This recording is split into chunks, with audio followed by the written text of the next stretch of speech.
चीन के चांगशा शहर में एक 42 मंजिला इमारत में आग लग गई।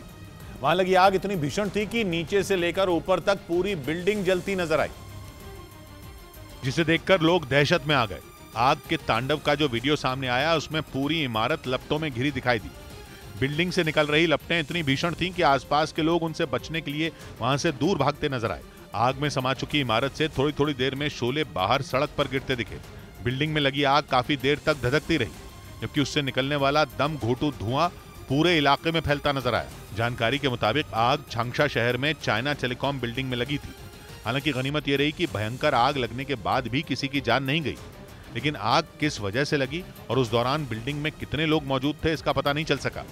इस बीच खार्किव प्रांत के इज्यूम शहर में 400 से ज्यादा शवों की कब्र मिलने पर यूक्रेन ने रूस को घेर लिया। रूस उत्तर पूर्वी यूक्रेन के अपने सबसे अहम गढ़ इज्यूम शहर को छोड़कर निकल चुका है। ये सैलून शॉप चलाकर ही साल में करोड़ों कमाते हैं। आपको कमाना है, इनसे सीखना है तो फ्रीडम ऐप को अभी डाउनलोड करो।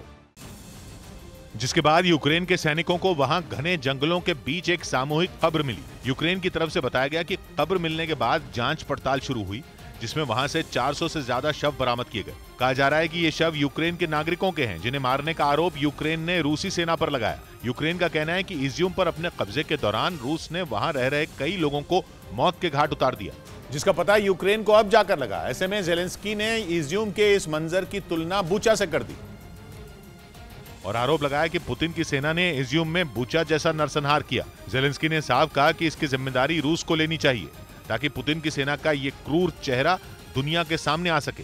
इज्यूम में मिली इस कब्र में मेटल डिटेक्टर से जांच की गई, ताकि कब्र के अंदर या उसके आसपास अगर कोई विस्फोटक चीज हो तो उसका पता लगाया जा सके। इस दौरान कुछ कब्रों पर अलग अलग नंबर लिखे मिले, जैसे किसी पर 17 लिखा दिखा तो किसी पर 196। जिसके बाद यूक्रेन इन निशानों के पीछे का मतलब जुटाने में जुट गया। इस सामूहिक कब्र से जुड़ी जानकारियों की बारीकी से निकालने के लिए 20 से ज्यादा अफसरों की टीम बनाई गई है, ताकि वो ये पता लगा सके कि इन कब्रों पर मिले नंबरों का मतलब क्या है। बताया जा रहा है कि एक शव की फोरेंसिक जांच भी की जाएगी। इज्यूम में इस कब्र के मिलने के बाद ज़ेलेंस्की ने साफ कहा कि रूसी फौज जिस भी इलाके को छोड़कर भाग रही है, वहां मौत के निशान छोड़ रही है। हालांकि जितने भी शव यूक्रेन को वहां से मिले, उनके जरिए ये पता लगाया जा रहा है कि उन लोगों की मौत आखिर हुई कैसे। यूक्रेन का मानना है कि कुछ लोगों को रूसी सेना ने गोली मारी और कुछ रूस के मिसाइल हमले का शिकार बने। ऐसे में आशंका जताई जा रही है कि वहां से 1000 शव बरामद हो सकते हैं, जो जंग के दौरान रूस की क्रूरता को जग जाहिर करने के लिए काफी होंगे।